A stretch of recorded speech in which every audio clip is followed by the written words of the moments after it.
पुण्यापाठोपाठ रायगडची जागाही राष्ट्रवादीच्या वाट्याला आली, मात्र इथे देखील महायुतीमध्ये जोरदार धुसफूस दिसून आली आहे। खासदार सुनील तटकरेंचा मुलगा अनिकेत तटकरे यांना पक्षातर्फे उमेदवारी देण्यात आली, मात्र त्याच वेळी शिवसेनेचे आमदार महेंद्र दळवी यांच्या कन्या जुईली दळवी यांनी अपक्ष उमेदवारी अर्ज दाखल केल्यामुळे राजकीय वर्तुळामध्ये विविध चर्चांना उधाण आलंय।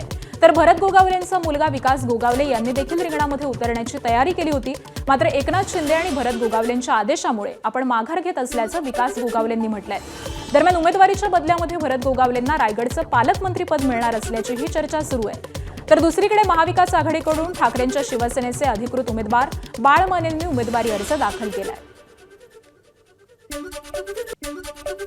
आम्ही पूर्वीपासून या पदासाठी क्लेम करतोय आणि माझी इच्छा आहे प्रामाणिकपणे की बाबा पक्ष नेतृत्व जो काही निर्णय देईल त्या नेतृत्वाला आम्ही मानणारे सर्व कार्यकर्ते आहोत। त्यातर अन्यथा तुम्हाला सर्वांना माहिती असतं की आजचं चित्र हे वेगळं असतं जिल्ह्यामध्ये, कोकणामध्ये, कारण की संपूर्ण शिवसेनेची ताकद ही कोकणामध्ये अधिक आहे आणि ती ताकदीच्या जोरावरती ही निवडणूक आम्ही लढवायचं ठरवलं होतं। परंतु साहेबांनी आम्हाला ज्या वेळेला आदेश दिला, कार्यकर्ता हा आदेशाचं पालन करणारा कार्यकर्ता असतो आणि मग साहेबांच्या पुढाने मी शेटच्या पुढे जाऊ शकत नाही, म्हणून मी त्या दोघांनी जे काही मला सल्ले दिले त्याप्रमाणे मी थांबलो। साहेबांचा आदेश आहे की युती धर्म पाळायचा आणि त्या युक्तीप्रमाणे हे दोघं जण गेले। आम्हालाही बोलवलं होतं, विकासला बोलवलं, परंतु आज एवढी इथं गर्दी आहे तर मी त्यांना सांगितलं की आमच्या इथे आज लोक आम्हाला शुभेच्छा द्यायला आहे ना, त्यासाठी आम्हाला येता येत नाही, पण आमच्या शुभेच्छा राहतील असं आम्ही त्यांना कळवलं।